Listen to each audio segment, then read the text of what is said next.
This meeting is being transmitted live via telecast and will be available to view whenever people wish to see it.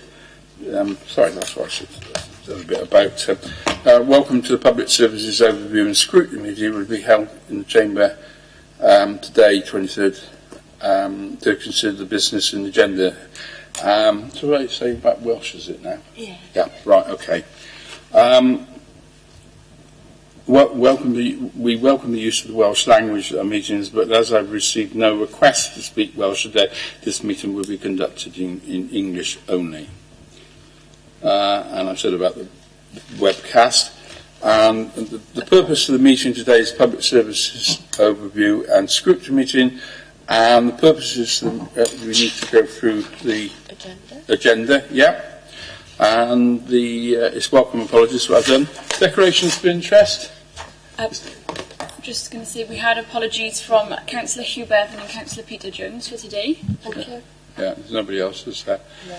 Right, minutes of the last meeting. Have you got a set of minutes, everybody? Oh, there's so few of us. Yeah. Right, so I'll go through page 3, page 4, page 5, page 6, page 7, page 8, and page 9. Useful, somebody accept? Yeah, thank you very much indeed. No matters arising, you could, yeah, right. Then the next item on that is an action sheet there as well. I thought there was, I read that earlier, but any on that action sheet at all? Thank you, Chair. There's no outstanding actions on the action sheet. Right, so without much ado, we go to the main part of the meeting. Bring everybody in, and then we can go on with that one. Sorry about that, I was...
Welcome everybody to today's scrutiny, and we're looking at, what's it saying over there?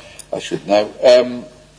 Development of the Public Service Board Shared Green Infrastructure Strategy, and I believe it says that Councillor Hunt is going to give us a welcome. Thank you, Chair. What I would do first of all is let everybody introduce who they are, and including those on the back seat as well. So if you'd like to introduce who you are, I haven't already introduced Anthony, but...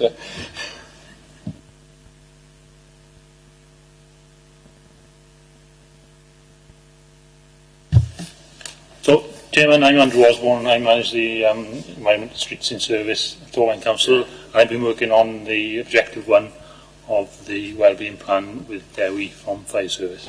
Yeah. My name is Fen Turner and I am a Senior People and Places Officer for Natural Resources Wales and I cover the Gwent area. I'm Steve Williams. I'm Team Leader for Ecology and Landscape for Torfaen Council. I'm Sue Brown. I'm the Policy Partnerships Manager for Torfaen Council and the PSP Coordinator, and here in just a support capacity today. Good afternoon. I'm Dewi Johnson, the Group Manager for Torfaen and Blaenau Gwent, and the lead for this. But being perfectly honest, the majority of the work has been done by expert in Andrew here. For Glenavon.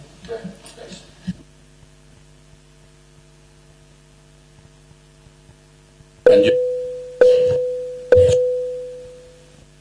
so wrong. Stuart Ashley, Chair, another Pontnewid councillor as well. I've got two of us from Pontnewid, and I'm the Chair for the day. Right? Thank you very much. Great. Well, thank you. I'm sort of the warm-up act today, so you've got an introduction from me, and then I'll hand over to the real experts on this one. Obviously, Objective 1 of the Public Service Board's wellbeing plan is to develop a functional connected network of natural areas that support the current and future wellbeing needs of local populations. So establishing a keen green infrastructure is a key component to that objective, and involves all partners to sign up to a green infrastructure strategy. That's the first step that we're taking. So work's been taking place over the past 18 months to explore the issues raised in the assessment of wellbeing and the wellbeing plan, working with experts in the field and with our community to draft this green infrastructure strategy that you've got in front of you today. The board received a presentation of the draft strategy in November and made suggestions on the content which have been addressed in the draft you have, for example, the balance between green spaces and land for employment use. We're about to start a public consultation to further involve communities, businesses and landowners in shaping the document as it takes shape. So today is an opportunity really for scrutiny to be involved in that process, to build on our work, and we'd welcome your insight, your comments and your questions this afternoon. So it's very much an open door really to talk about the document as you see it and how you feel it could be improved and how you want to work towards delivering it. Obviously this is key that this is done, that our objectives are not only right, but the way we go about our objectives are in line with the ways of working in the Future Generations Act, and that's a key point of the report today. But just welcome your input in that as we go forward. And there's people here that have been involved in a far more hands-on aspect in the production of this report than me, and I'd just like to thank them all and thank the PSB in general for the way that this has been approached in a very much a multi-agency atmosphere of partnership. Do that again. I pressed the wrong one. Thank you very much, Anthony. I'll just remind members and people witnessing on here what we're here for. It says, if you look at the report on page 19, it says Introduction of Scrutiny Activity, and we're reminded what we're looking at. And it says PSB's Overall Scrutiny Committee are asked to consider whether the shared draft Green Infrastructure Strategy Appendix 2 incorporates everything required to deliver on Objective 1 of PSB's Wellbeing Plan 1823. And it's a lot of bullet points here, but I'll just briefly go through them. It says, do members feel that the term green infrastructure has been clearly defined? Members are invited to consider whether the draft strategy appropriately sets out national and local policy, how national and local policies are going to be followed. Does the strategy provide sufficient detail to help members understand how the strategy will support the local development plan, development management decisions and changes to land management practice required in Torfaen to achieve PSB objectives? Does the Torfaen strategy clearly explain how investment and management of green infrastructure can help address these local, regional, national and international challenges? Are members happy that the strategy takes account of the sustainable development principles set out in Wellbeing of Future Generations? And if that isn't enough, of the Wales Act 2015, members are invited to discuss ways in which collaboration across the partnership can improve to enable the strategy to reach its full potential.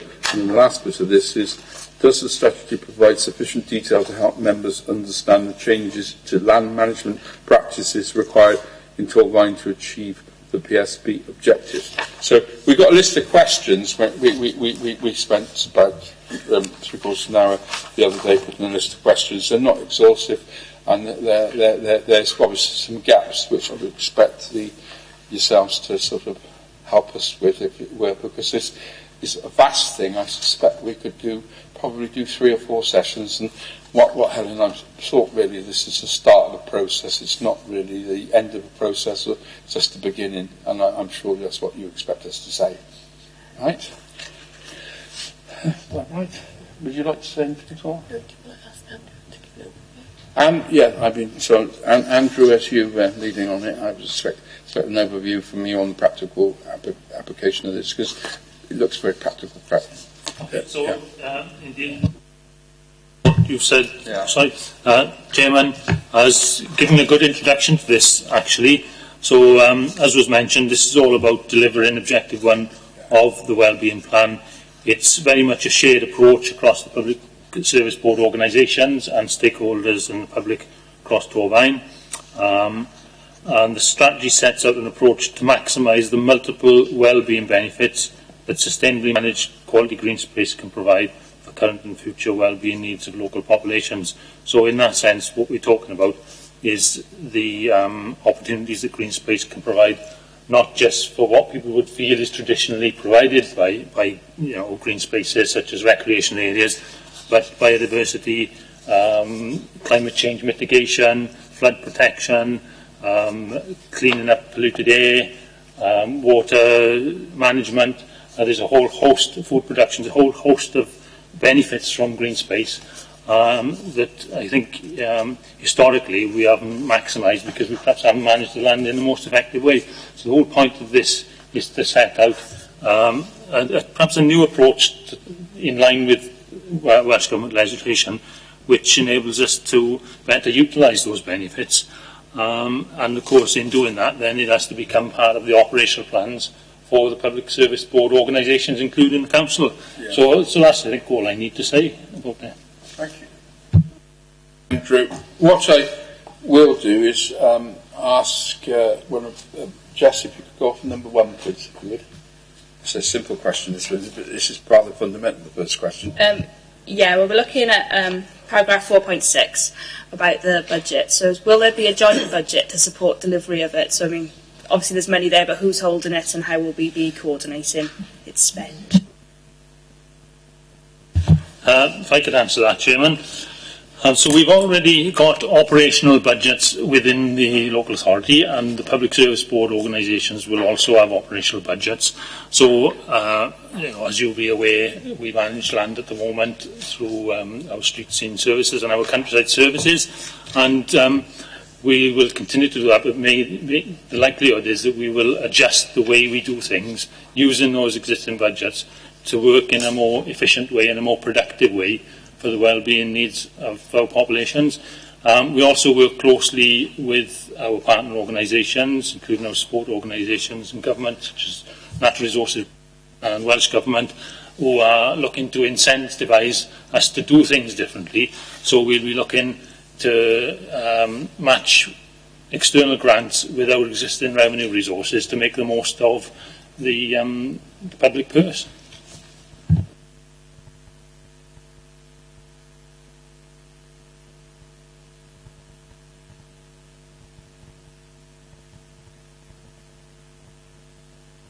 Question is on strategy. Do you think the strategy would benefit from having page numbering as part of the contents? Yes, and it'll be done. And apologies, it's not been done yet.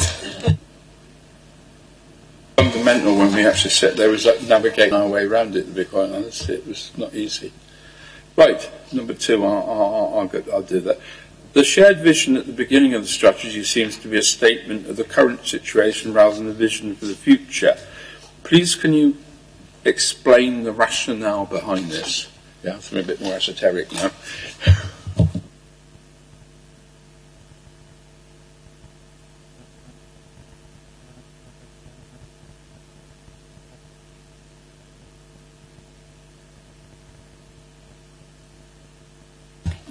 I think this shared vision has come out of the wellbeing plan itself. Yeah. So the next part of it was you obviously have a vision because you've got the report written, so it must be progressing in that.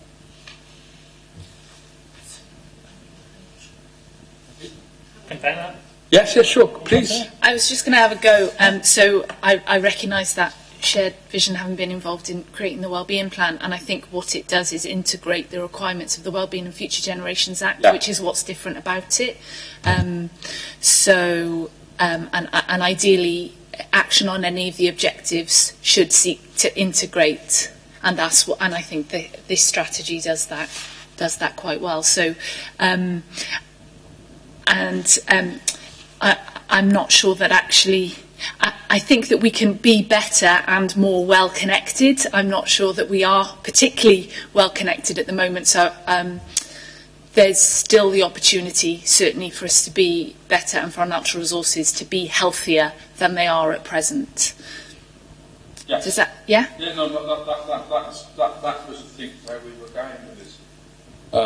That's certainly where we were going with this, because obviously you're at the beginning of a journey, and it does sound woolly to start with, but then you then put on, because as I said, this is a very practical process. You're dealing with infrastructure, which by its very nature is practical. So I guess it came from the Wellbeing Plan, and the Wellbeing Plan gives us the wellbeing objectives, and it is that sort of broader aspirational vision that brings us all together. So at the level of the vision, I think it's as broad enough to incorporate a number of different wellbeing objectives. So, yes, Chair, just would it help then if you're saying that this sounds as if this is the current vision rather than the forward vision, just to change that wording slightly to say Torfaen will have a well-connected, multifunctional, and then further down our natural resources and ecosystems will be managed in sustainable ways. Does that help you to say that's what we want in the future? Does that help you as officers as well, Andrew? Does that help you, Andrew? Yes. Yep. That's good, yeah.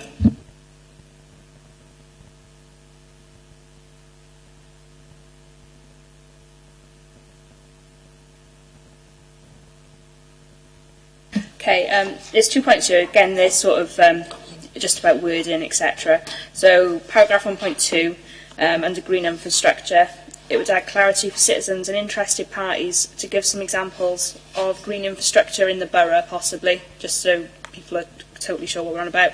And paragraphs 1.4, 0.7 are titled Vision and Objectives, but don't actually set those out. So perhaps we should just make sure those are right. Can you just say the paragraphs again? Sorry. Yeah, sure. 1.2 on the green infrastructure, and 1.4.6 and 1.4.7 on the vision and objectives. I think 1.2 would be a good one for Steve. Talk about green infrastructure examples in Torfaen. Is that all right?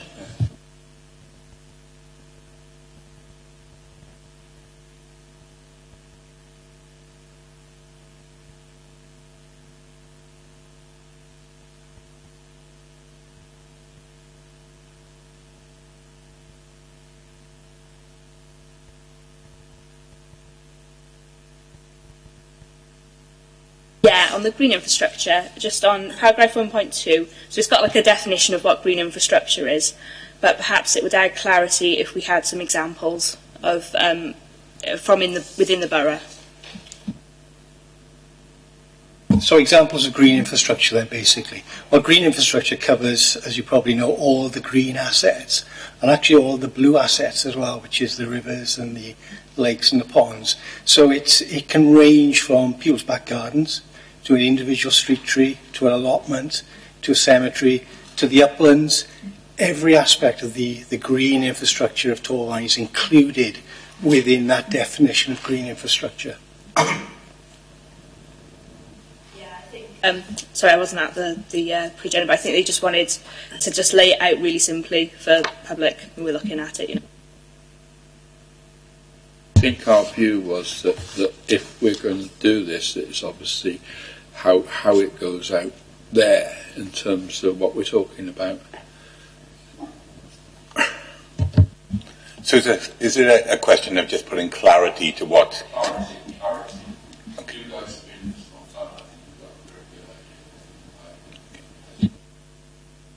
Some of us more maybe have, but it's clarifying that all the time. I mean, you really know your stuff on this, and how you interpret it is always the problem. I mean, I've probably got a better idea than most, but I accept that other people don't.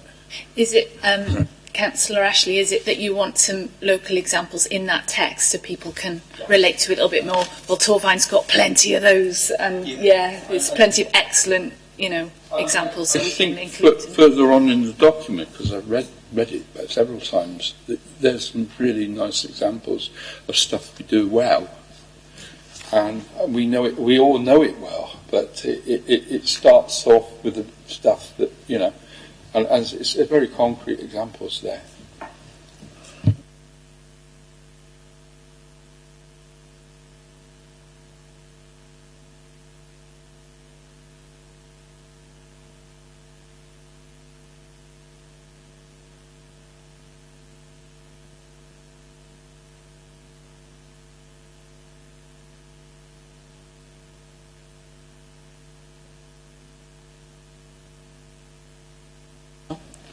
Try again now. How will the next recovery plan for Wales, NRAP, link within this strategy? The NRAP is an overall Wales approach to nature recovery. And this sort of document, along with other documents which the local authority does, the LDP, the Council's internal biodiversity ecosystem resilience plan, all contribute to the delivery of that national plan. So they all fit in quite nicely in a sort of hierarchical way. So this is our delivery at local level to aid that sort of national plan.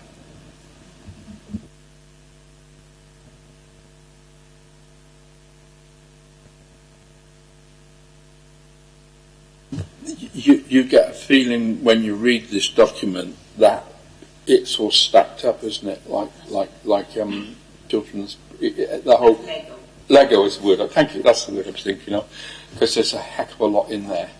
And how do you manage all that complexity with all those? Because I mean, Steve, you and Andrew, you were looking at this all the time. I read this and I know half of these, but how they keep tracking on it is quite. That starts, because there's a heck of a lot of stuff in here.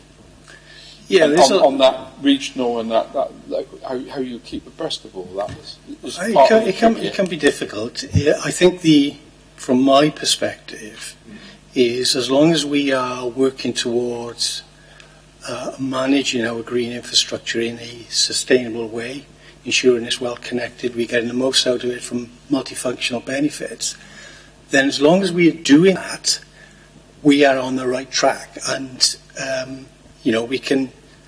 we can say that then we are delivering what Wales wants us to deliver. So it's quite straightforward, really. As long as we are doing it at a local level, it fits in higher up. And it is difficult. There's lots of paperwork, but at the end of the day, it's relatively simple. How are we managing our green space? Are we getting the most out of it for society, economy and the environment? And it's not rocket science. As long as we're doing that, we're heading in the right direction. Can I just say, Councillor, we welcome the comment, because when we did the brief for this piece of work, we specifically said that we want this strategy to show how the various legislative duties and the various strategies within the council are linked together. Otherwise, it's confusing for people. So, additionally, Councillor, if you have a look on page 48 of the you'll see how we've tried to demonstrate the how we go from the building to the street to the neighbourhood to the countryside, and all of our various connectivities within it, which then aligns to the NRAP as well.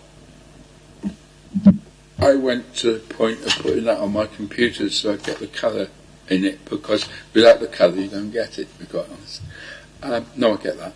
Thank you. Anything else? Anybody? No, thank you.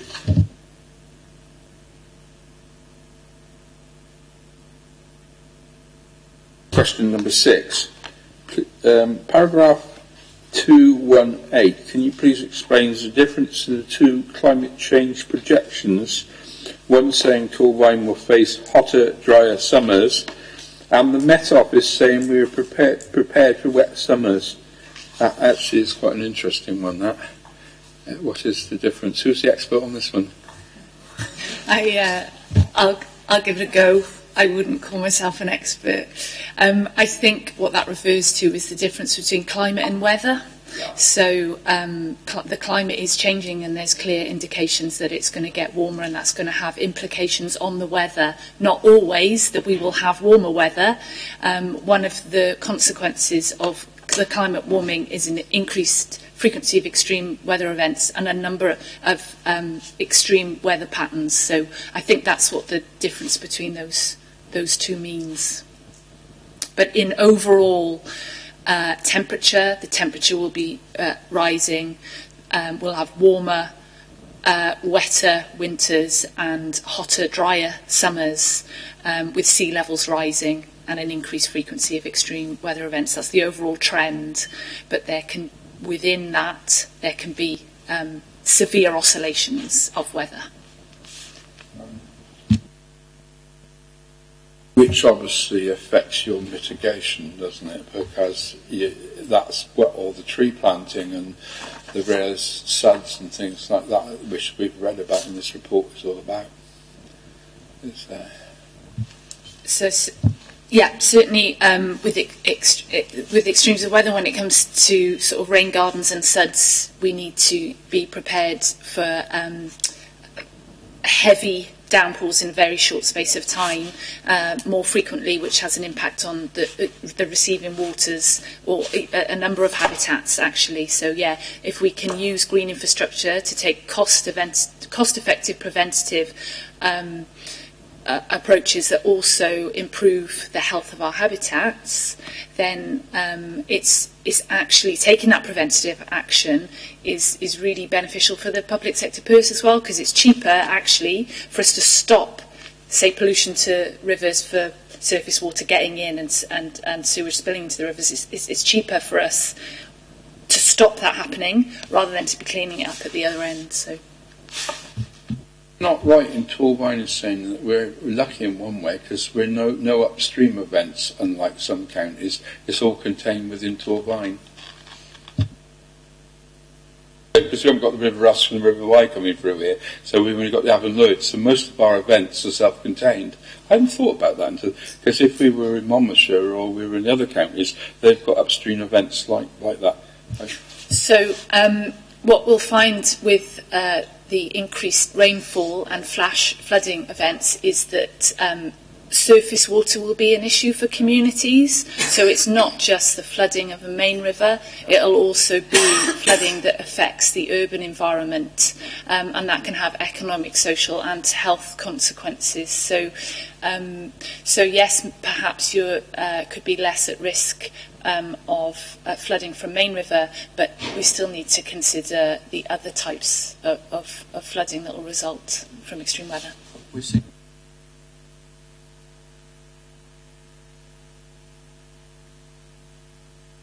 Next question, Jess.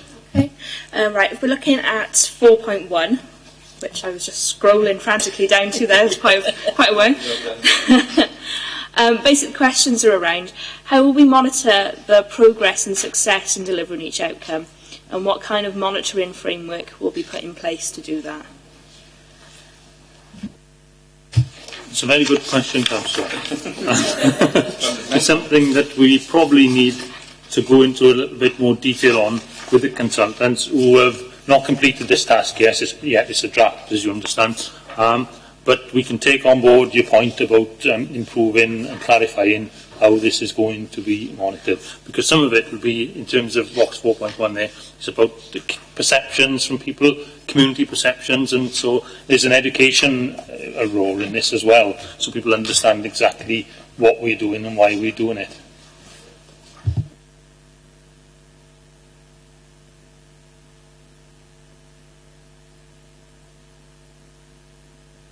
I've certainly got something on that, because I reread this several times, to be quite honest, and obviously what we felt, what we did discuss was the different weightings on different communities depending on their character. I mean, obviously we're looking at environment, we're looking at built environment, and the other various aspects of it. And one thing did notice there, they actually left out some of the bits of the community. I mean, an example, Pontypool, funny enough, was they didn't mention Mine Mileage and places like that. That's left out. We didn't know about that, I reckon. Because some of us on the planning committee have been out there, and that little bit there had been left out. And some of the aspects of heritage in Cwmbran, and only been looked through the grid, because we know there's a lot of heritage in Blaenavon, for instance, and trying to wax lyrical on that. Some aspects, perhaps need more detail. I don't know. I suppose with that is what's the purpose of this? Because in many respects, this is a document of principles and ways of working, whereas the LDP is the document that identifies land use. Yeah. But we certainly will look at that to make sure that we've got everything correct in here in terms of... I get what you're saying, because if you're looking at LDP or you're looking at community and place plans, they're referencing in. So you're saying you didn't the grids and the bits about that's more the go-to on it, is it? Well, let's review and discuss with planning to make sure that we've got the approach correct in your... I don't know if you had any comments on that, Steve? No other comments. But you're right, in terms of the LDP, it's a key document for the LDP, and we'd have to make certain that it's satisfying their requirements as well. I can get what you're saying, that this is the principle and you've identified the overall, right, without necessarily getting all the detail in. That's fair enough, but there seems some elements reading through it, and they probably left some bits. Not a lot, they're pretty detailed, to be quite fair to them, but it's just that the flavours of the three major communities are slightly different. But knowing them, probably councillors will say, well, this is what we do, detail, that's what councillors are about. And it just seemed that there were some elements that I suspect councillors, if they looked over this document, were saying there are bits there. I remember when, in all honesty, because it did come to community councillors, and I remembered it came to community councillors up in Blaenau, and we sat round, and they were very curious about it, because they didn't see this document, they just had a presentation on the document, and I mean we've agreed on that. And there was another presentation which I didn't go to on it to community councillors, which was a lot more detailed, which I didn't take part in, so which is mentioned in here. So that those sort of things probably need more of that, probably with our own members. I make that comment because I did actually talk to somebody who took part in that, and they said that was very detailed. And for the three main towns and the surrounding areas, there's an example of some of the maps that will come out. And, in fairness, the consultant identified that we have got a very rich green infrastructure in Torfaen, but what we lack is the benefits of that being well connected across the borough, and the fact that we could be managing it better for the multiple benefits that we could be providing.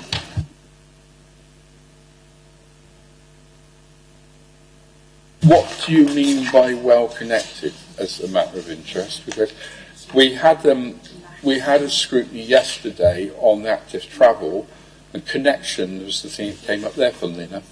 I only say that because that word about connectivity seems to come up quite often, and it came up in the active travel just as much, because it's interesting that terminology seems to be coming up quite often now. And I brought that in, not you know, and that's a similar. That's part of this as well, isn't it? Yeah, when you come down to it. Yeah. Same principle as active travel, really. Well connected in terms of the sort of green infrastructure, particularly from a biodiversity and ecology perspective, is certainly allowing biodiversity to work through the landscape, particularly if the climate is changing. But it's also for people as well. People to walk through the landscape through interconnected green spaces for their well-being. So the principle is absolutely the same as travelling. It's just a green travel network, if you like, for biodiversity, for people, for all the reasons which already we mentioned, and multifunctional benefits. Same principle, well connected, rather than having isolated green spaces which have sort of reduced value. Yeah, that's exactly the way it was explained to me for obvious reasons. Someone explained it to me like it's no point having a cycle, lane where you just get emptied out into nowhere left to go. It's about making sure things are interconnected in the same way as that.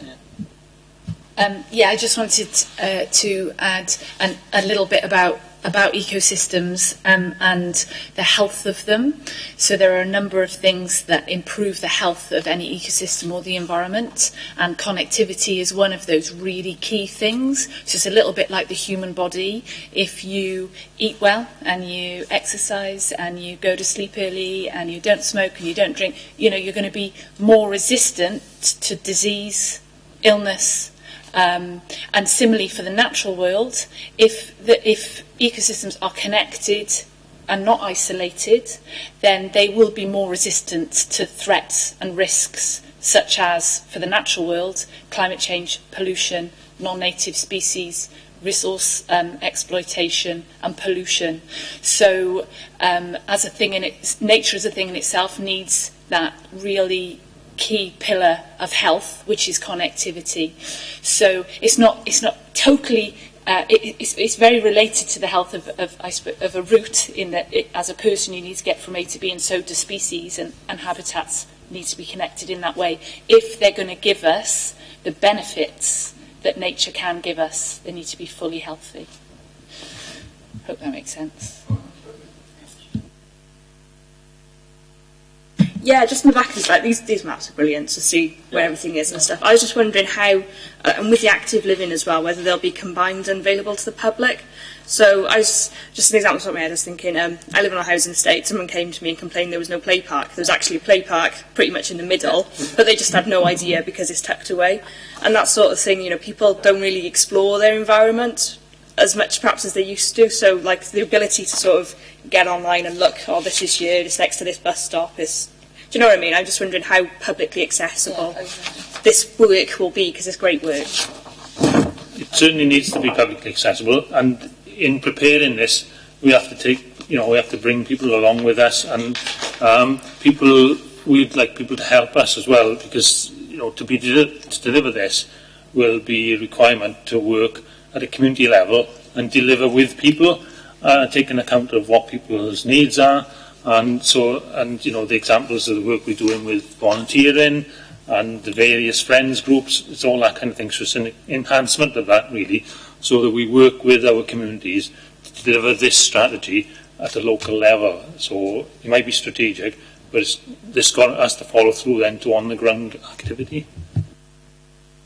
I totally agree with Jess, because I think when it's all finalised, it would be handy to have all this information in the resource centres, the local council offices, and libraries, etc., where people do go. And as I said, you get visitors in there, and they're not aware of anything. So I think greater communications with the public would be a vital asset as well.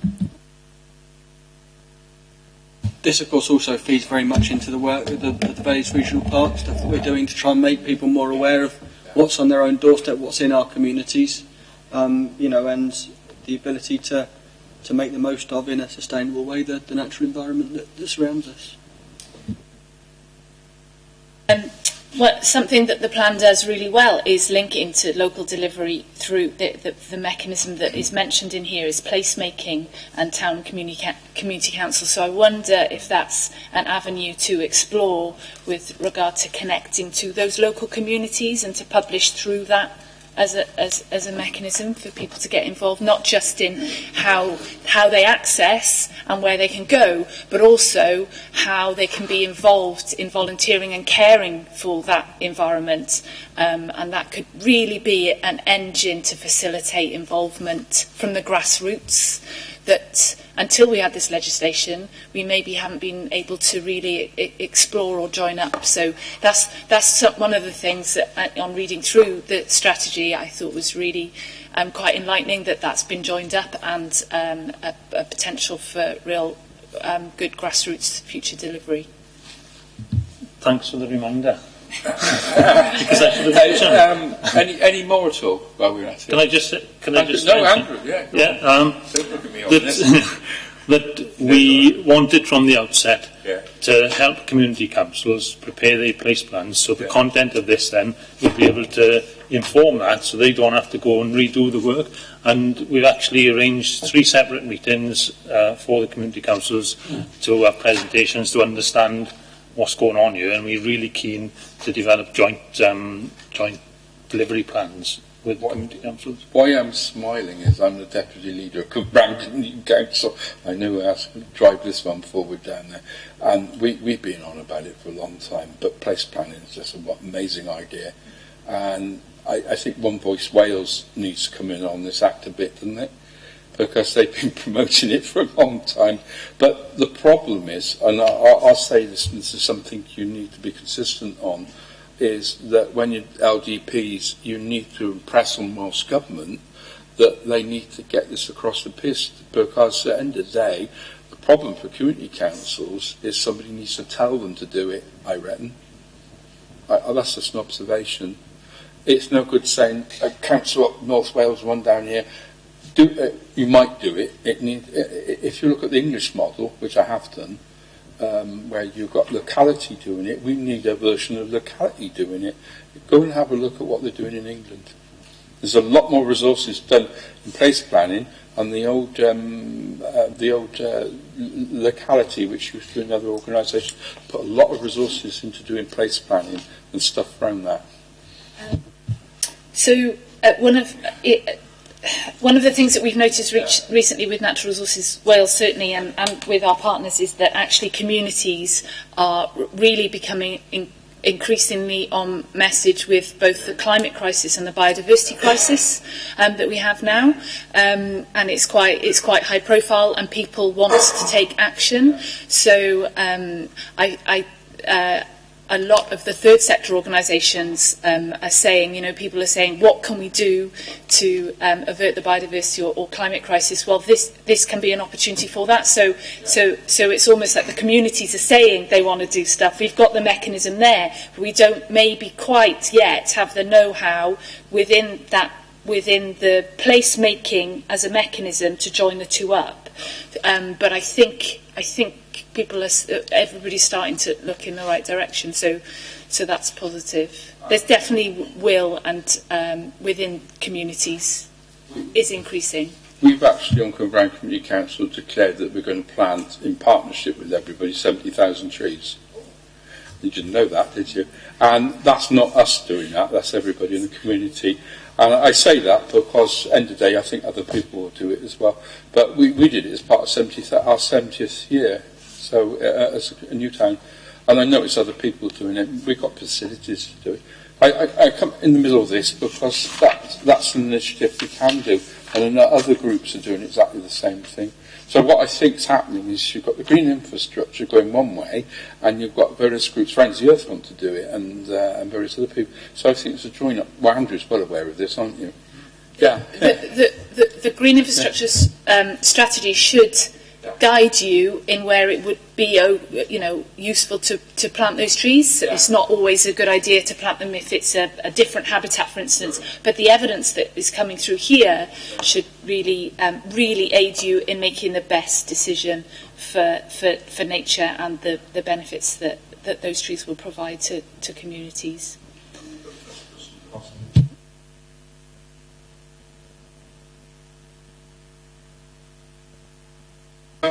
It's paragraph 4, 1.4.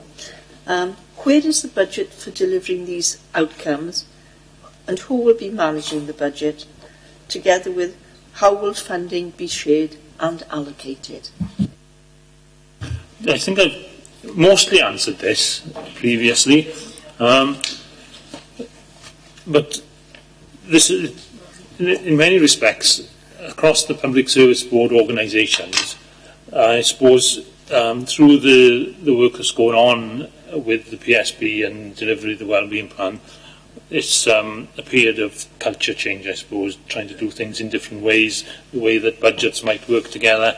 But, like I said earlier, we already have got budgets for managing green space, and we need to better utilise those, make the most of any external grants, but working with the Health Board, Natural Resources Wales, where they have land, Fire Service, Police, and others. The others are, the other public service organisations, to look at how we do things jointly, using the budgets that are already there.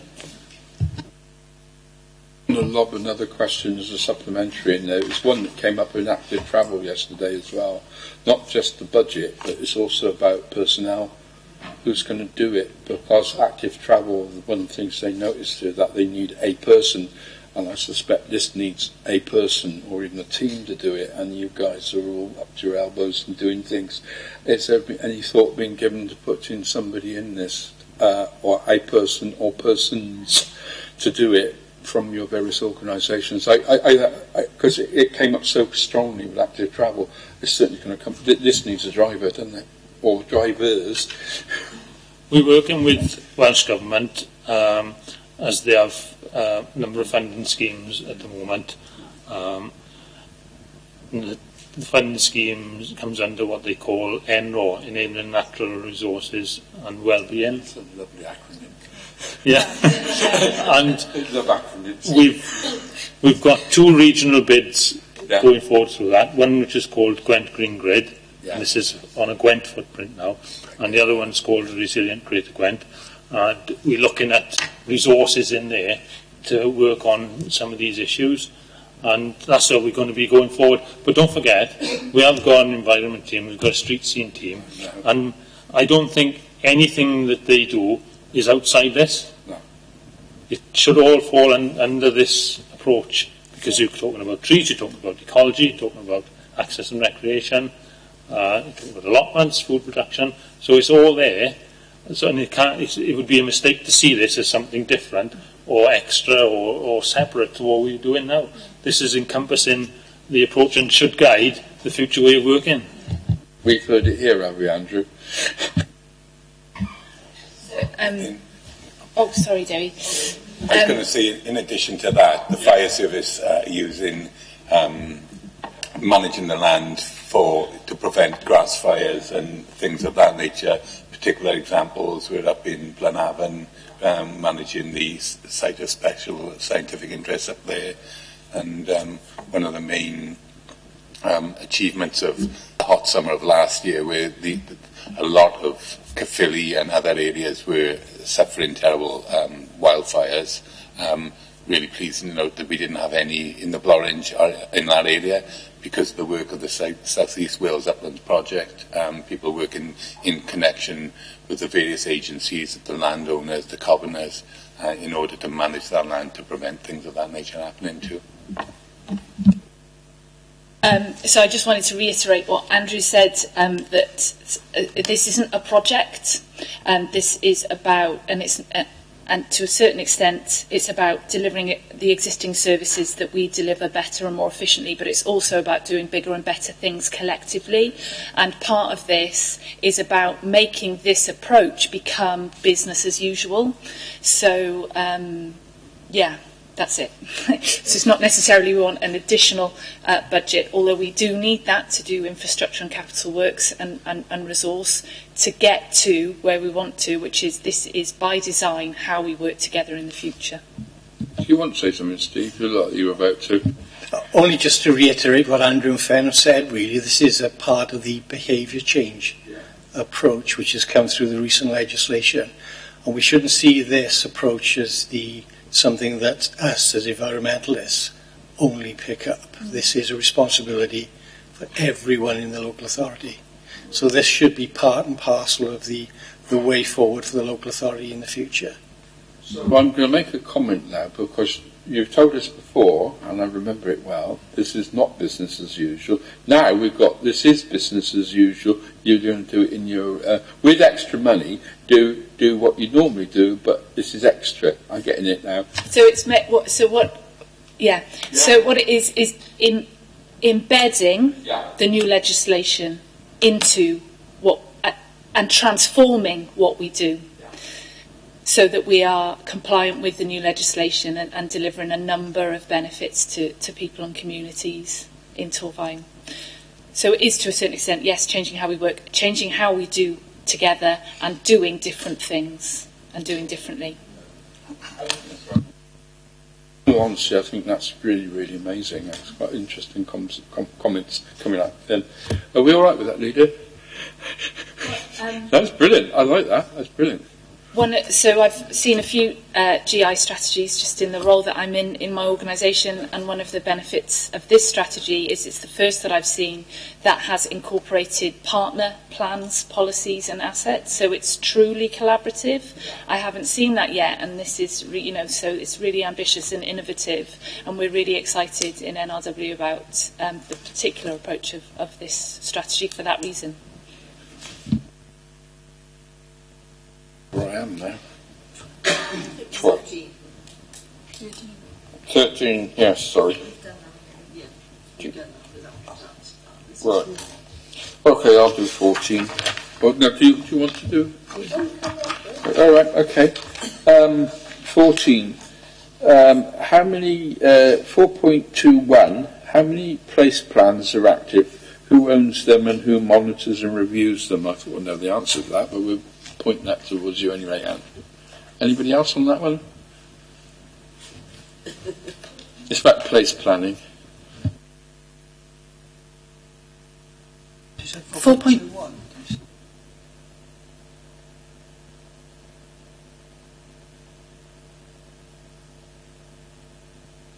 There is a moot point about place planning because it's pointed at community councils, but it could be other people who get into that one, because I've heard other people talk about place planning as well.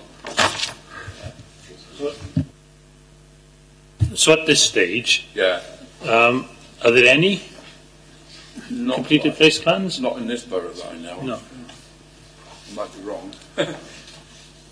But we would like to think that this would help, help them on the way, particularly in terms of the green space components. Then this information should be fed into those. Excuse me. The actual document is 4.210.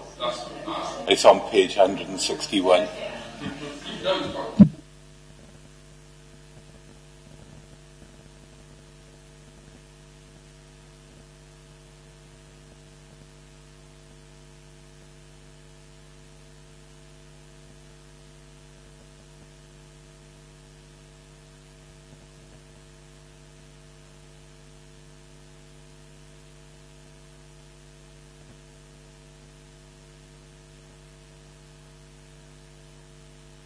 Perhaps that's an action to take, is to find out how to do some kind of audit around place plans in Torfaen, see what councils are looking to do that in the future and what support they will need.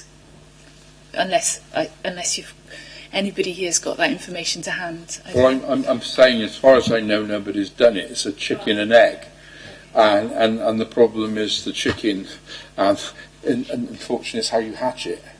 I know, because I've been trying to gestate it for a couple of years on our council, and the thing is, you go off, you get what you want, and then we've also stymied by the fact that the green survey, and it's a case, oh, you wait until they tell us what's there. You keep going around in circles. Now, this document's come.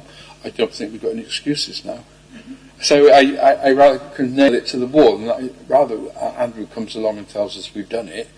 You want to have a look at it, and stuff that Steve's doing as well. I think rather, it's a good piece of work. So I don't think we've got any excuses, to be quite honest. Steve? Can I just say, from my understanding, place plans follow the LDP.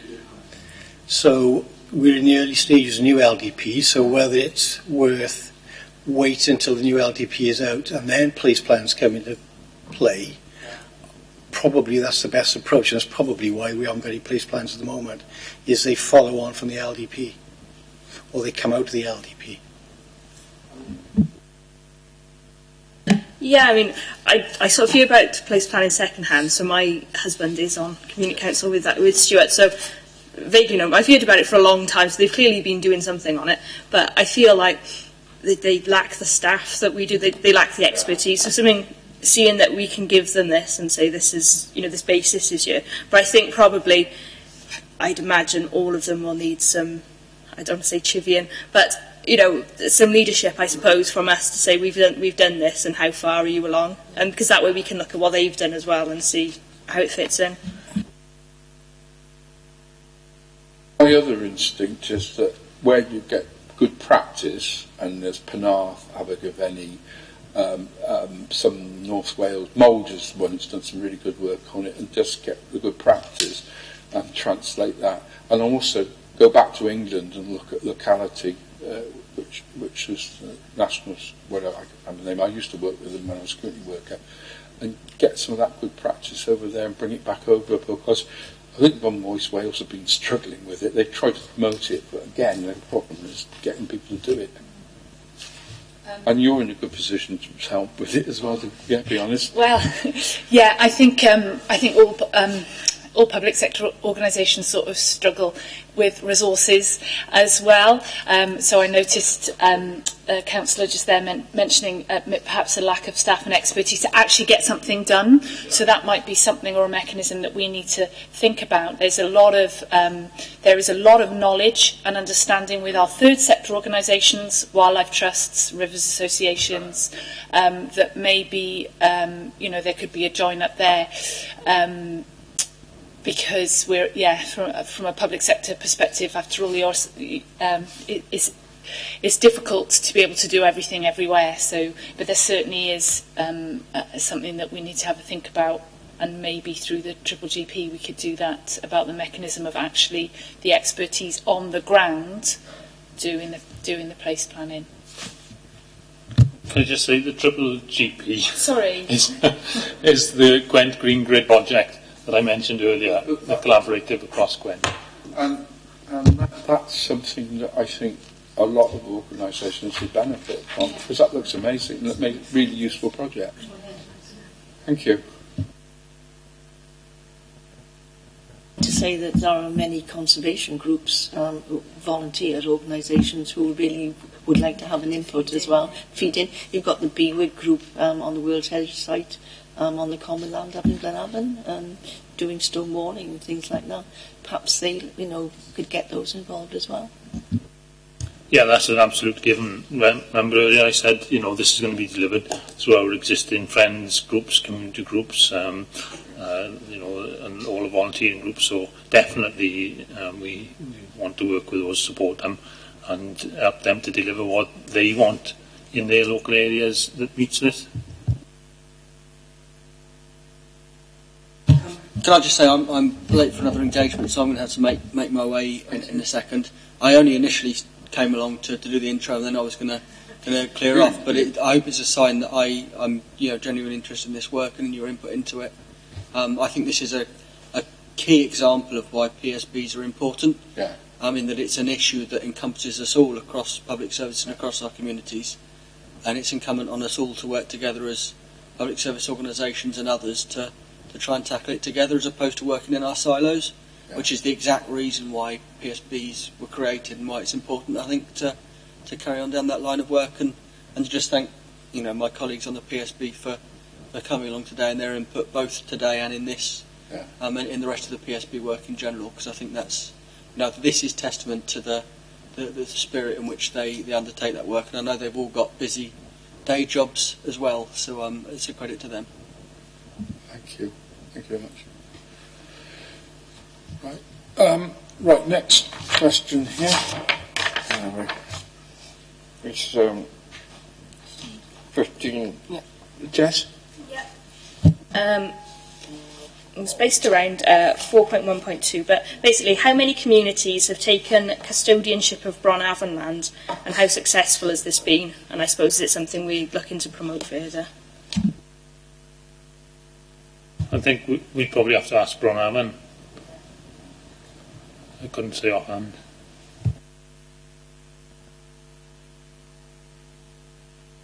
Okay. It's regarding 4.3 priorities for action.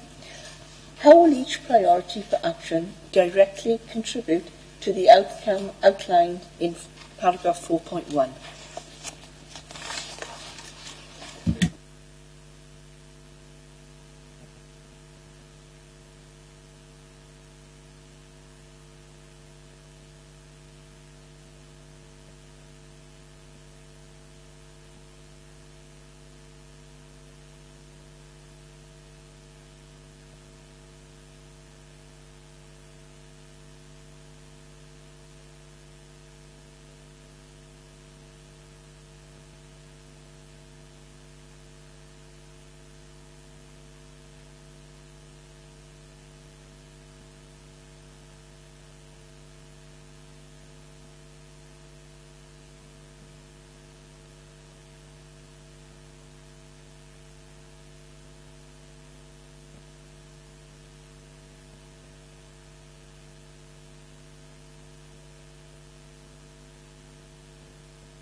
And what was the question? Sorry.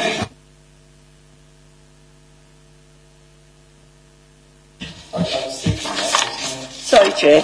How will each priority for action directly contribute to the outcomes outlined in paragraph 4.1?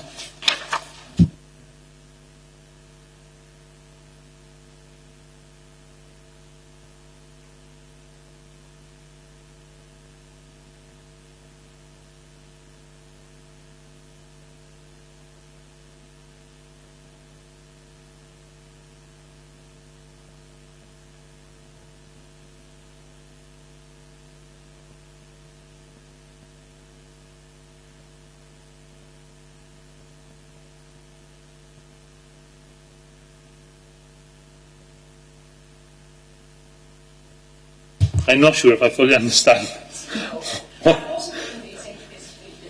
Yeah. So we.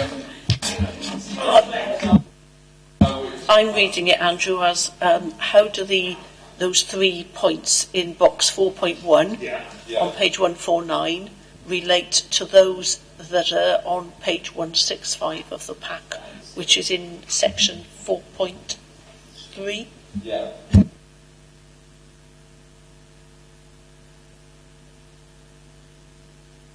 Okay, well, let's give it a go. So, so new perceptions, visible improvement in the quality and accessibility and connectivity of Torvine's natural areas. So, we're talking about joint approaches, so that's working across the Public Service Board organisations. And an example would be through the Uplands project, and Dewi's explained earlier how we've had reduced fires because we've been managing land in a different way with the fire service and the police to tackle antisocial behaviour and improve biodiversity and to restore the peat and that kind of thing.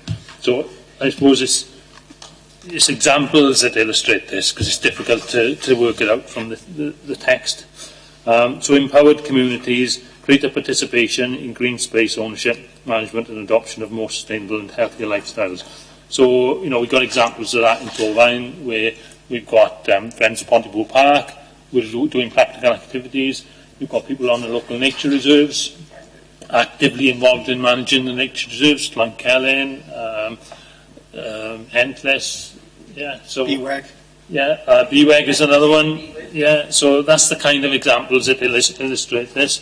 A more resilient Torfaen contributing regionally to climate change adaptation and biodiversity conservation. Well, again, in the uplands, Alvin Nicholas is working with all the organisations to restore peatland and Mynydd Mine, which will capture carbon, it'll retain water during flood mitigation, it'll enhance the biodiversity of the area, so the land becomes more resilient to all these different issues in the way that Ken explained earlier. Does that sort of answer what you're looking for? Right.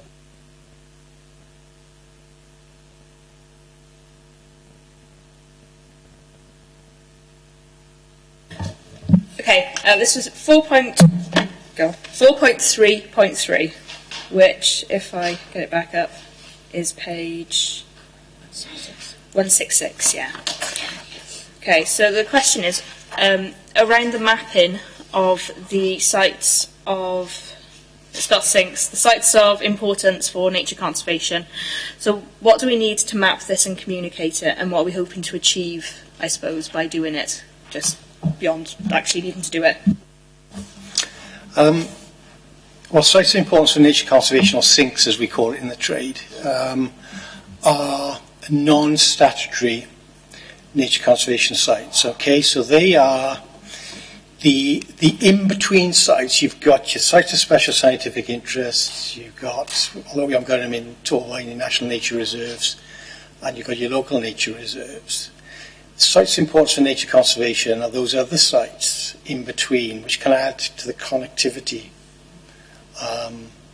in the landscape. But they are primarily a planning tool.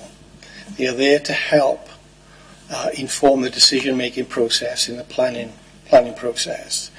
And if you look at Planning Policy Wales, there's requirements within Planning Policy Wales to consider sinks when planning applications are being considered. We've got quite a lot of sinks in Torfaen, which is, I think, a reflection of how good some of the habitat is in Torfaen. We are expected to keep these sink sites reviewed, but it is quite a resource-hungry process. And we did the process quite a few years ago now, about 10 years ago, for the current LDP. And I did hope that we could move forward with a review of those sinks before this new LDP had started. However, we couldn't do that, but we have found some money through the LDP, the new LDP process, to look at our sinks, and particularly those sinks which might be affected by any proposed allocations in the LDP. But they are, in a nutshell, they are what we call second-tier sites. So like I said, it's statutory sites. These are the other sites, the local sites of value, which are there to help the planning process, but also help community groups. If they want to manage a sink, absolutely happy days. Get in and manage a site. They know they're managing a site that has value. Just to add to that, in terms of where would be a good place to sort of spend money and resources to improve the health of ecosystems and the natural environment, they are it. I mean, there's a lot of opportunities, but certainly sinks are high on the list of opportunities to make things better for nature. Sitting on the planning committee, which we do. Yeah, we do, don't we? Yes. Are these sinks? I can't remember. Some of the sinks are under pressure, aren't they? Because they're the ones we get developers saying, and we have to go. The problem, if I remember rightly, with some of those are the ones that we get nefarious activities that we then go and have to mitigate afterwards. I'm right about that, aren't I? Yeah. You are right. Sinks are, it's an awful word, but sinks are to a certain extent tradable within the planning process. Not that we start off from that point. But if there's a planning application that comes forward which will destroy or partly destroy a sink site, and every other aspect of that planning application is otherwise acceptable, then there can be a bit of a trade-off there around sink sites, but planning policy is clear that any sink site which is lost to development must be adequately mitigated for.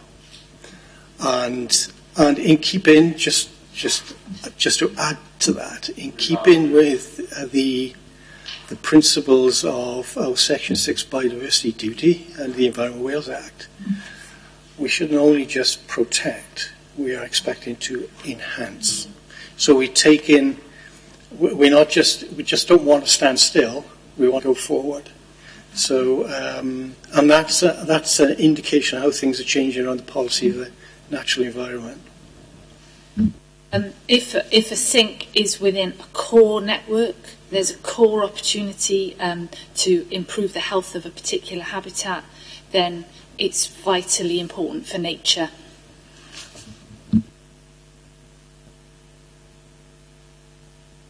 I remember Steve talking about these, and I mean, my other problem with them is when we start using said sinks as football fields and said other items, because it's got a few like that as well.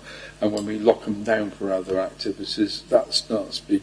That is also when we need to start looking at the policies of various other aspects of the council. It gets quite complex too when one part of council policy gets onto the other bit. And I think you've had a few of those as well, haven't you? It can be a bit of a game of drafts. Yes. Moving land use around the landscape to suitable areas. And you can tie yourself up in knots sometimes. But I'm optimistic that a document like this will help see through the fog of that and help us make more informed decisions. Certainly the mapping work here that is linked into sonar and area statements, which is NRW evidence, identifies those core networks, so you are able to see whether or not a sink is within a core network for nature, and that will help, we hope, inform better decisions at planning.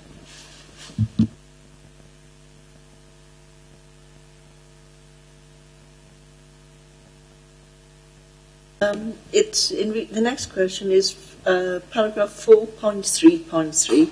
I think that's on page 166. Is the open space study part of the LDP? If so, how will it be used for this strategy, and where are the results? Is action 1D?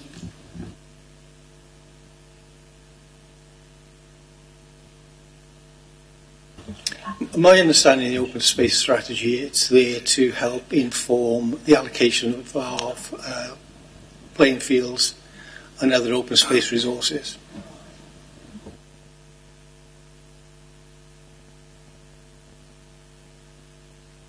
But again, it isn't separate. This is a component of this, and it is an informative activity of the LDP as well.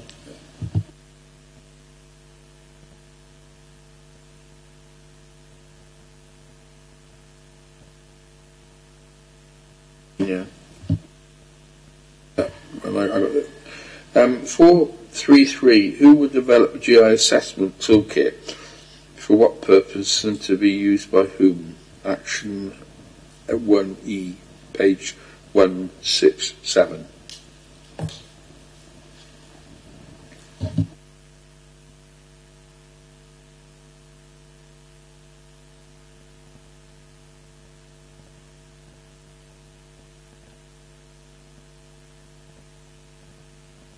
I think my interest in this one would be, do we have the resources available to develop all these things that we say we're going to do as well?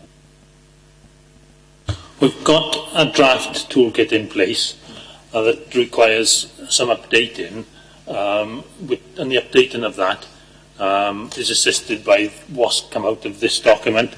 So, we will have the toolkit, which helps really, and the toolkit is about assessing the values of different areas of land, against set criteria. So it's trying to be objective then about, if you've got a particular area, then it's assessed against its biodiversity value, the value for recreation, or the value for development and all this kind of thing. And then a much more balanced approach can be taken when looking at decisions rather than looking at single issues. And that was the purpose of it, really.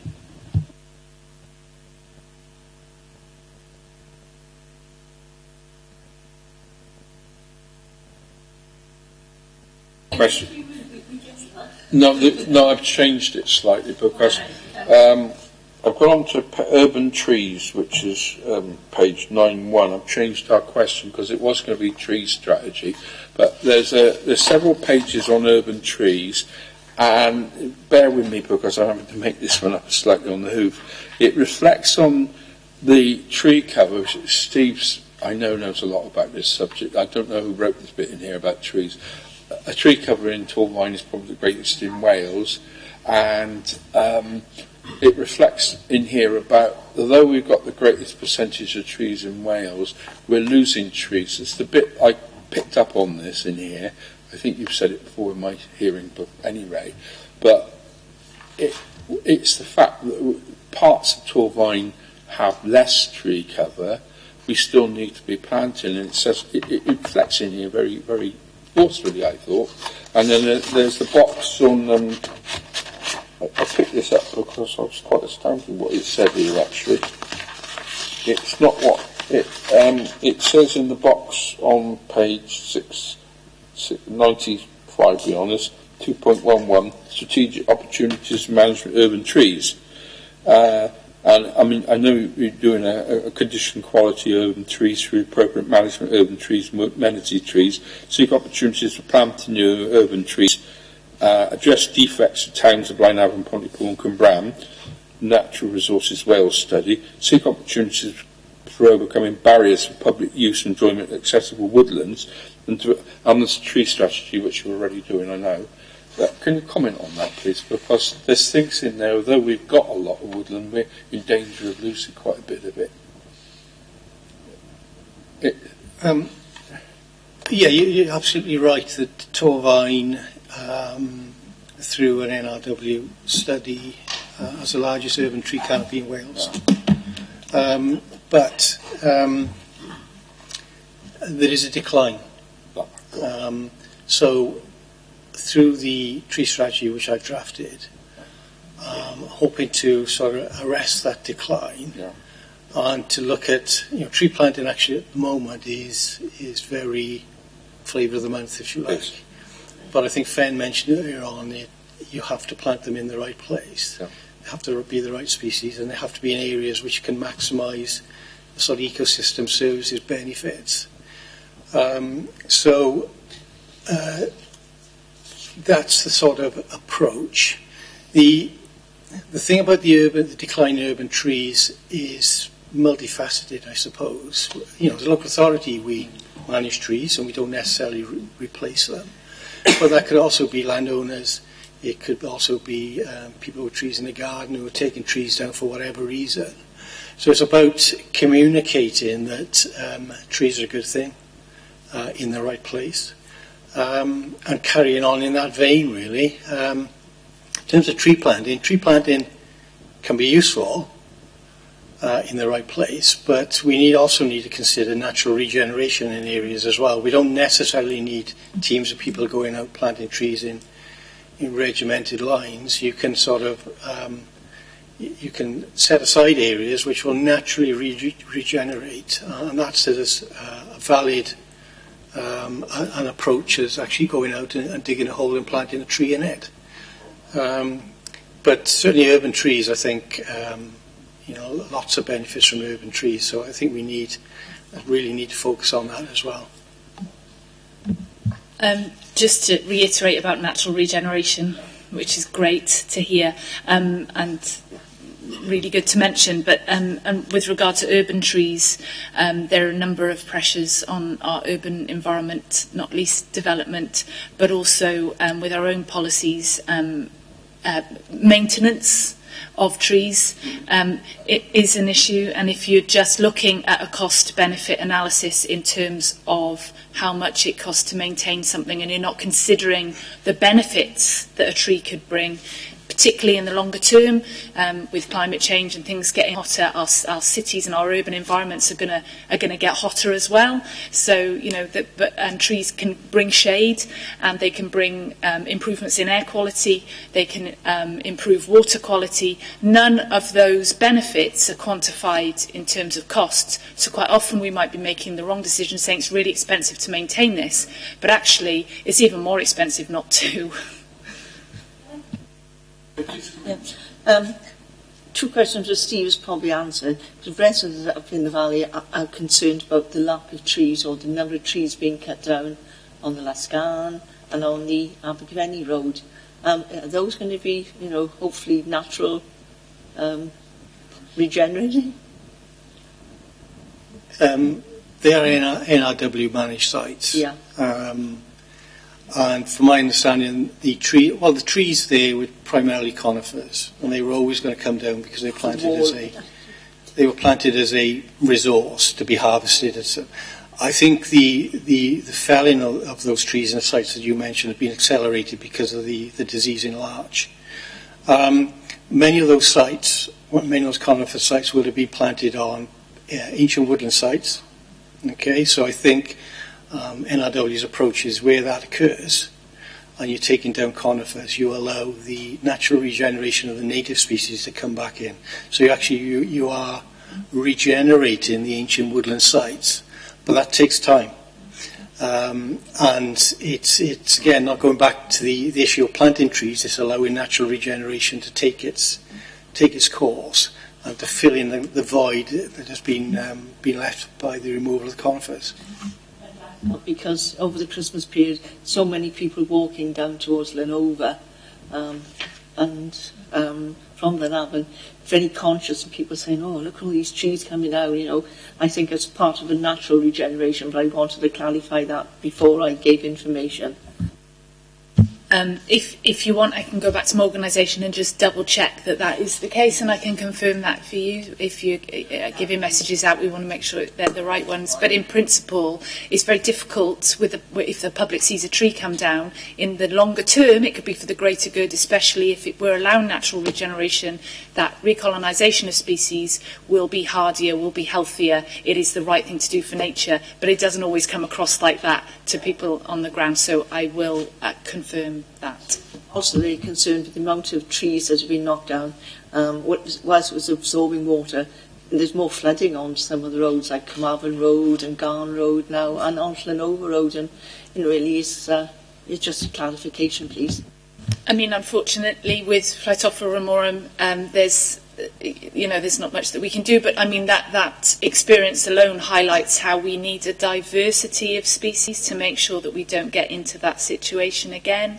So, it just highlights that making long-term land management decisions that are designed for nature and doing the best for nature can avoid issues in the future. I mean, we've learned from that, and we know now that a diversity of species is what's needed, and that's referred to in this strategy. So, what I was picking up on this tree section in here, and I've got some idea about it. Certainly, one was garden species, and tree planting and cover is very low, despite the fact that we got that was shocking actually when I read through it, that it says that in the report that we've got a lot of trees but they're not in gardens. That I found shocking. The other thing was the business of planting alongside roads. It's an obvious thing to do. I mean, there's a lot of reports been out on that. If you want to mitigate the effects of car fumes and bad air quality, you plant hedges, you plant trees, and we're not doing that. And you look around the new town and probably Pontypool, a lot of people digging things out and putting tarmac in, and we should be doing exactly the opposite. So there needs to be a concerted effort, certainly of this green infrastructure. I'm looking around my ward, looking around other people's wards. People take things out and should be planting hedges back in again. The old-fashioned 1950s style hedges would make a hell of a difference.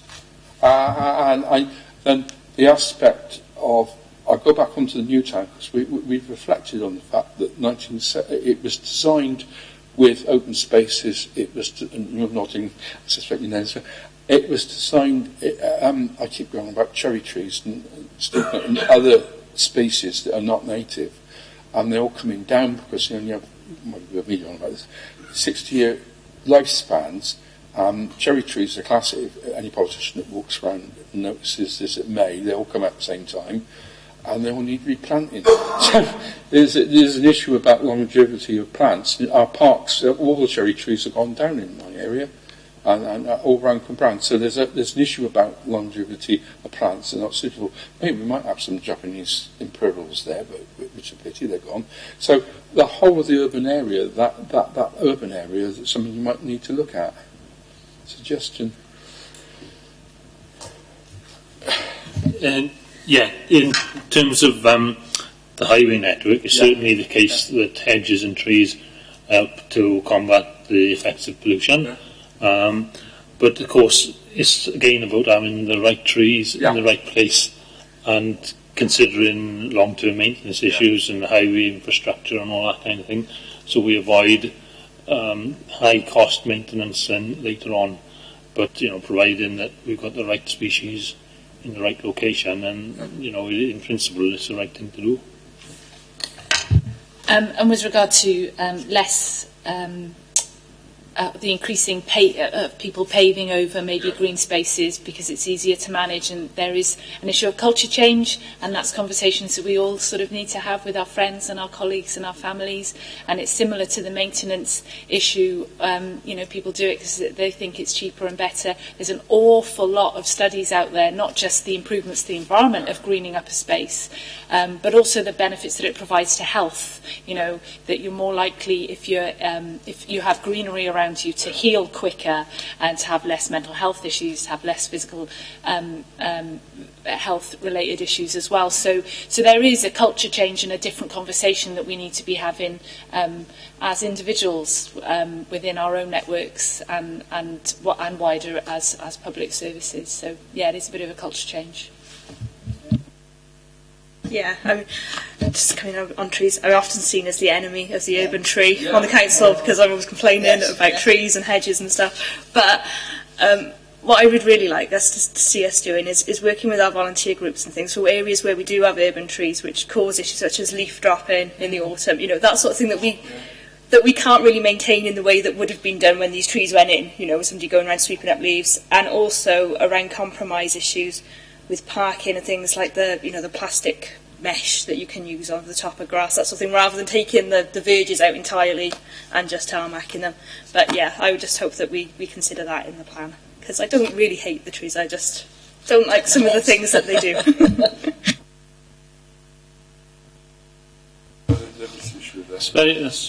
It's an interesting way of thinking, but I don't have a problem with leaves, but of course, if leaves were causing a slip hazard on a path, or if they were causing a danger on the road, obviously there's an issue.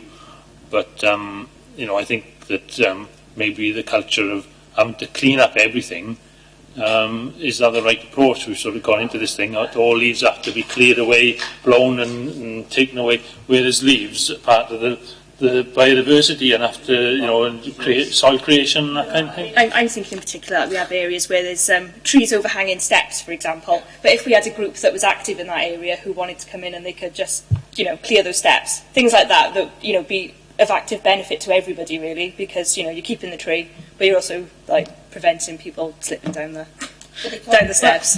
One day I dream of a street where every resident values its trees so much that they clear their own path to enable nature to live alongside them.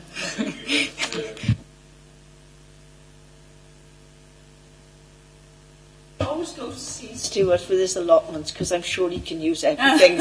No, I'm not going on about allotments, although I'm very pleased to see allotments mentioned in there. Yes, I know. And the major problem we have with allotments is trees, as Andrew well knows.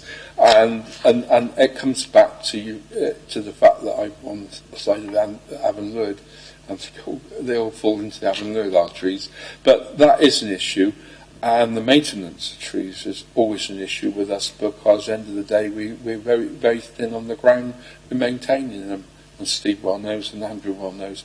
So trees are a big issue, and some of the battles that we've had around this borough, and I say battles is the right word, have been ancient woodlands and mycelium. You know, a hell of a lot about it now. You'd be glad to know. We well respect it, and we also know about native species. So I think as members we know quite a bit about it now, and the issues involved. Next question, which is that 23, isn't it? 21, sorry. Would you like to do it, Janet? Yes, please, sir. And then, yeah. It's paragraph 4.3.3. When will the evidence base for health and well-being be completed, and how will it be used? 168, yeah. 168.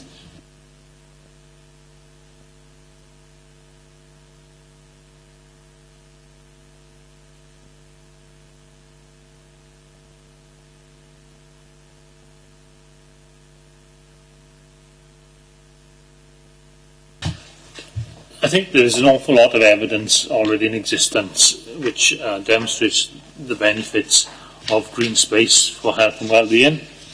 And I think it's about developing that understanding through the traditional, health services approach, which, in the past have been largely based on treatment rather than preventative activity, and is much more focused now on prevention. And there's an understanding through loads of evidence now the benefits green space provides, some which you already mentioned earlier.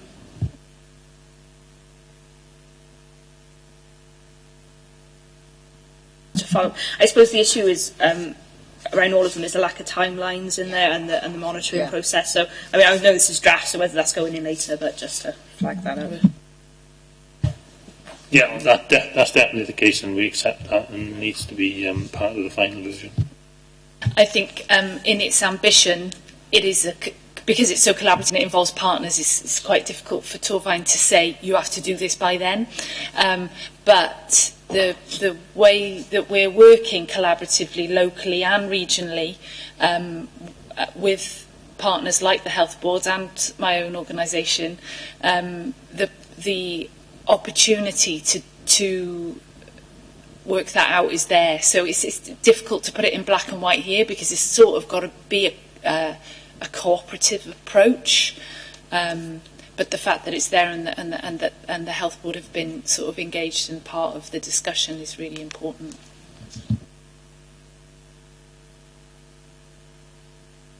Be useful perhaps if we could have some general comments from the health boards, etc. We looked at the bit on the back, the what do you call it, the action plan, and I think it would be nice if there were some more tangible achievables in there. And you probably got some stuff there that you can make a bit more focused. How about that? So this document ties into a regional document that's NRW is producing called the Area Statement, and that's due to be published at the end of March, and that fits in very neatly to our approach to work regionally and locally via both the Resilient Greater Gwent project and the hopefully to be successful Gwent Green Grid project. So it might be a bit, when's the publication for this?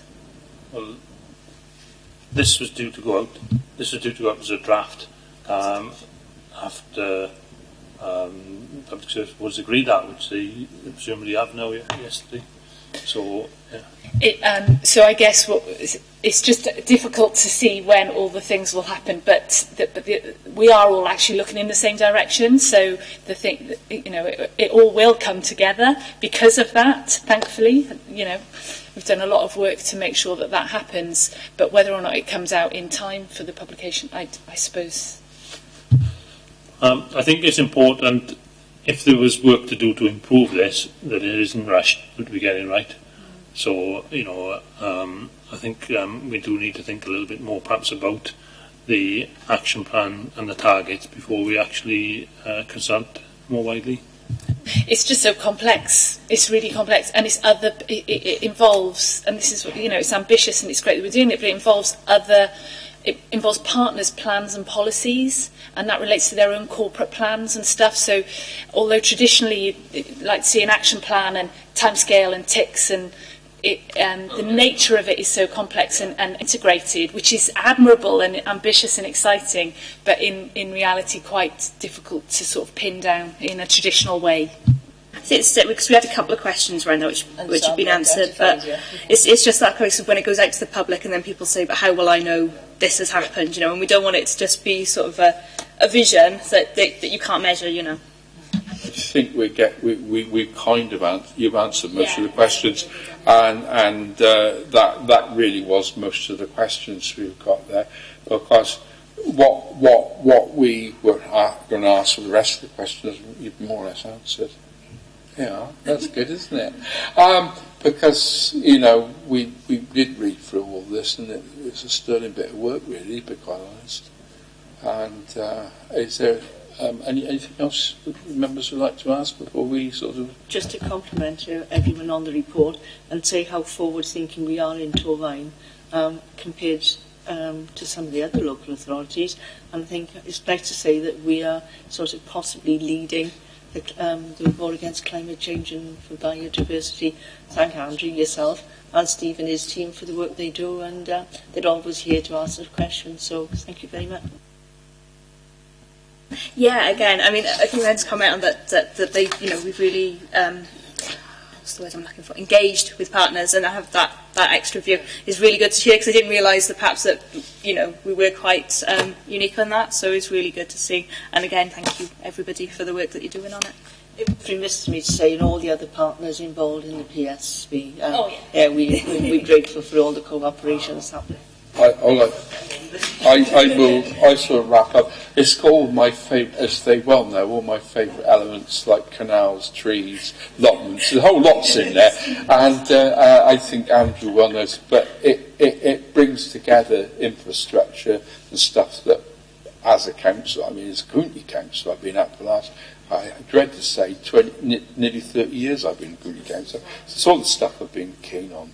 It's great to see it all in one place, which makes a lot of sense. It's what the PSB is there for.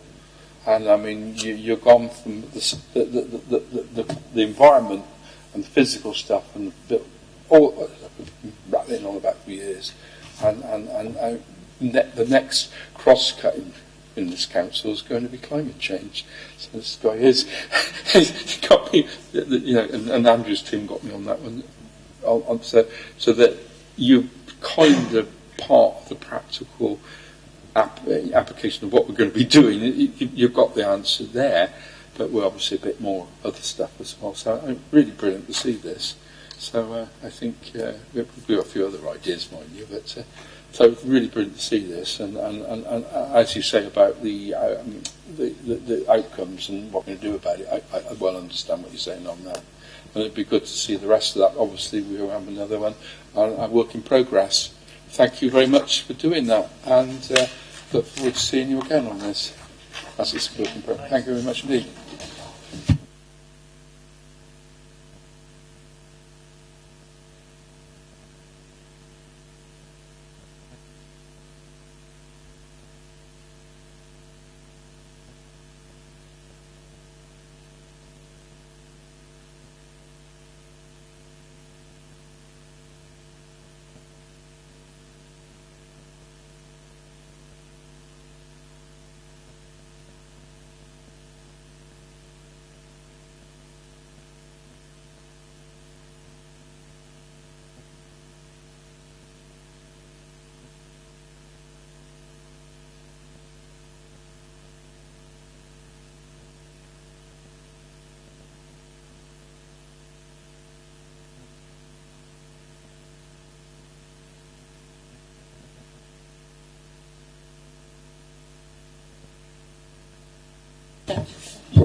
If we go through this little lot, if we may. Make sure the people looked after. I mean, thanks, Scott. There's a lot of work. I think there's quite a lot of consideration there, to be quite honest. Right, would you like to read through what we looked at? Obviously, you discussed a lot of things at length there. So, members, do you have anything that you'd like to discuss further? No, I think I'm happy. I got a couple of things that I'd want to suggest to them, but other than that. Okay, just the main one is around the timelines and the monitoring. I get what they're saying that it's difficult, but if they don't have anything in, then all the work they're doing is wasted in a sense, because it just looks like, oh, that's nice, but how will you measure? Yeah. And the few points we brought up around just the structural stuff of the report itself, changing some wording and that. Yeah. I think that's my view as well, to be honest. I mean, I'm not saying it has to be everything go this date, but they need to have something in there. They can't just. Otherwise, it's quite woolly, isn't it?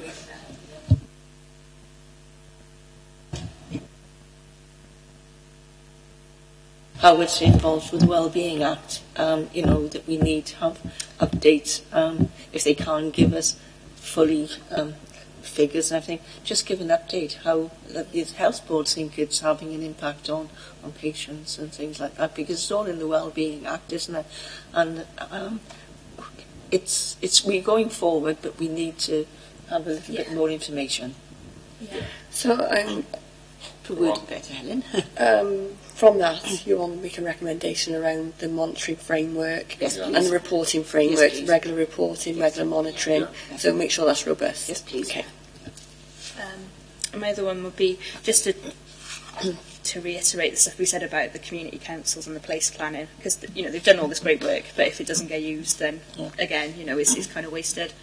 And the one I think Fem brought up about using this and the active living thing to engage with local groups. So I would like specifically to know how they progress that. Yeah. Okay, right. I've made a note of those. You did talk briefly around joint budgets to actually push the strategy forward. There seemed to be a little bit of ambiguity around where the money was coming That's from. ambiguous. Yeah, because he kept saying, "Oh, there's money there. We're just going to move things around." Yeah. But is that at the risk of losing other vital services? Do you know what I mean? I think it's a little bit. We want greater clarification. It needs to be a protocol. Protocol, yeah. Yeah, and I think it's a consistent approach across the partners of the PSB, because if one person says, "Oh, yeah, we'll got do more that," of this and we're going to do that, yeah. Can I say that there needs to be a protocol about the budget? There needs to be a protocol about work done. Yeah. I'm not convinced about that. So there's a recommendation there about exploring a joint budget arrangement within the PSB partners. Yeah. I also think they need to agree about who does the work. Who does the work, yeah. Because that was a bit.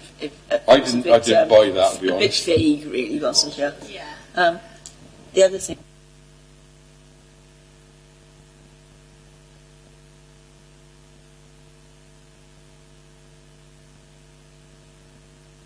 Conservation groups, you've got history groups, you've got the rambling, the walking groups, and I think that I think we'd like to have sort of public meetings in the three areas, Blenheim, Pontypool, covering Bartic, in which interested parties should be invited to, and they have a presentation.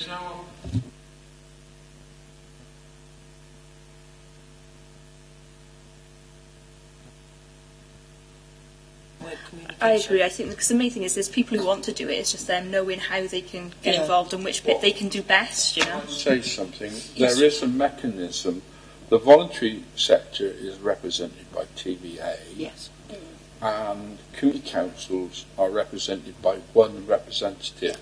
it's not a very satisfactory No, this is what I was just model. thinking. Yeah, no, I know where you're going, and the mechanism for them to do work is not through necessary, because not everybody's represented by TVA. No, can I come? Yeah.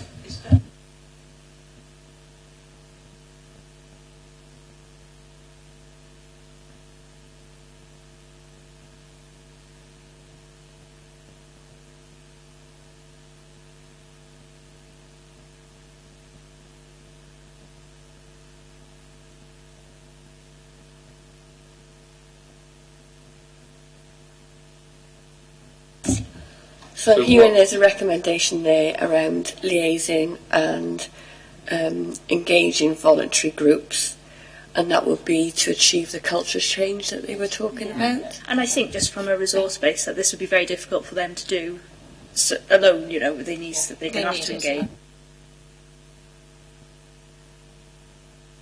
They're working at TVA's represent.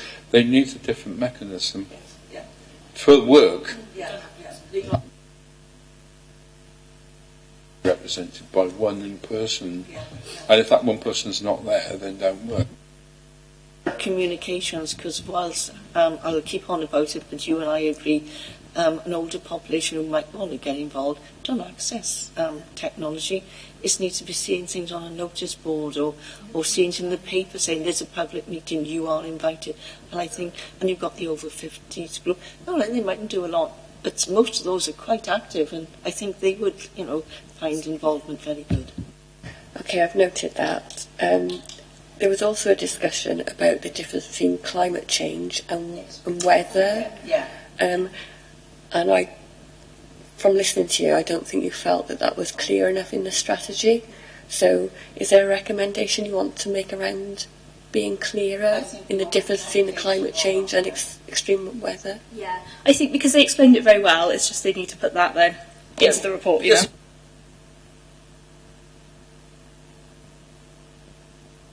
Sorry, there's also a necessity to be clear about where the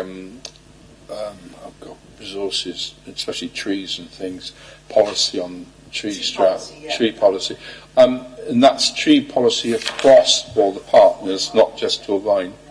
Yeah, I mean with the tree strategy, it's like around the maintenance. It's all I'm going to say we'll do this, but who is going to take that on? Because they need to be very clear on that strategy.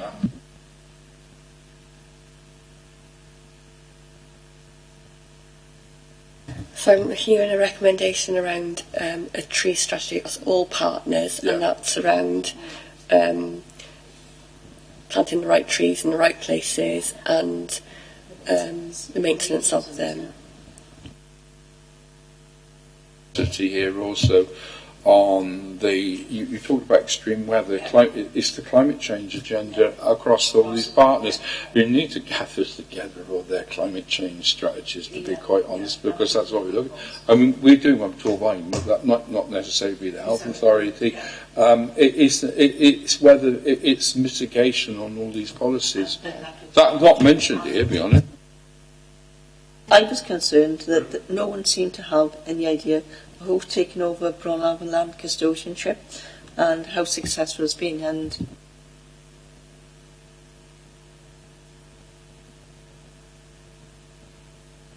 I think it links in with the linking with the voluntary groups and things, because these are ones that are already in that sort of situation. But if we don't know and we're not monitoring, how do we know? Yeah.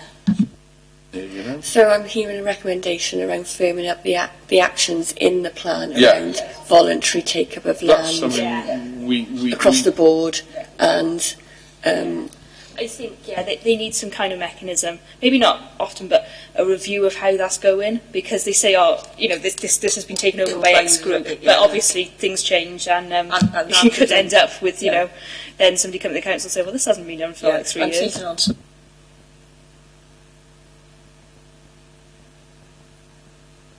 I like the community grid idea, but it has to be a little bit more. Actually, link it in with place plans, but make it firmer, because they didn't. I asked about that. It was very vague, but it needs to be more focused. Can we say that? Yeah. Yeah. I've also So there's noted. quite a bit more. I've also noted. I think you alluded to it, Councillor Powell, was around linking relevant and existing knowledge and resource to those people who are charged with implementing place plans. Yeah. Yeah.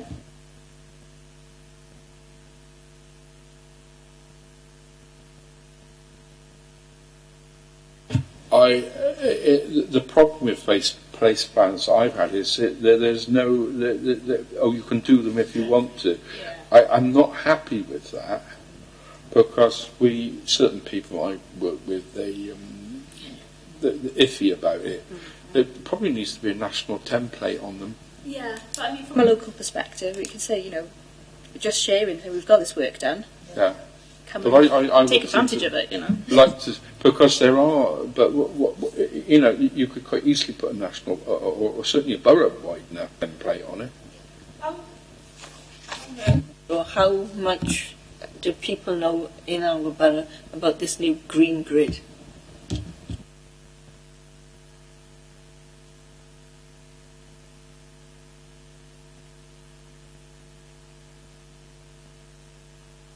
Can we have a quick read back as to what? Can you just a quick sort of summary of what we've got here so far? Just sorry about that, but it's just always Okay, useful. just a quick summary. So there's recommendations around exploring joint budget agreements, Sorry, Alan. clear explanation of climate change and extreme weather patterns,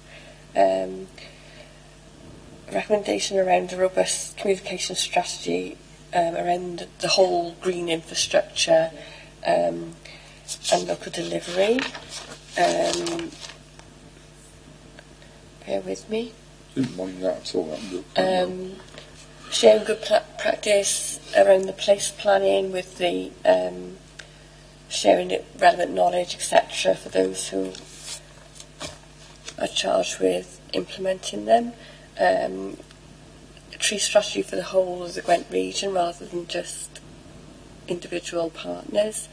There's a recommendation around the land ownership issues with land transferring to community groups, and something about working towards either a national template or Gwent-wide template for place plans. That sounds reasonable. Okay. Well, generally, we say the report sounds reasonable.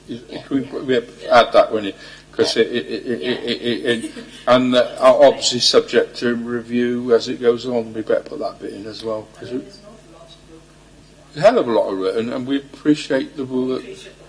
Yeah. Sorry. So I've noted that you support the green infrastructure strategy and the approach that the PSB has taken across all partners. Much approved.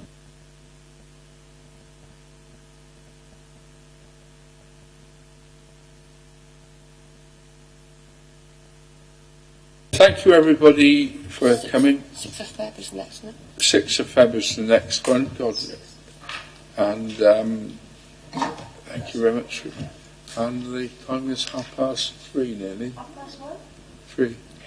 So 6th of February will be a visioning session, and I think it could be in the morning, but I will check that for you. Okay, that's brilliant. I got a short list of you had at school.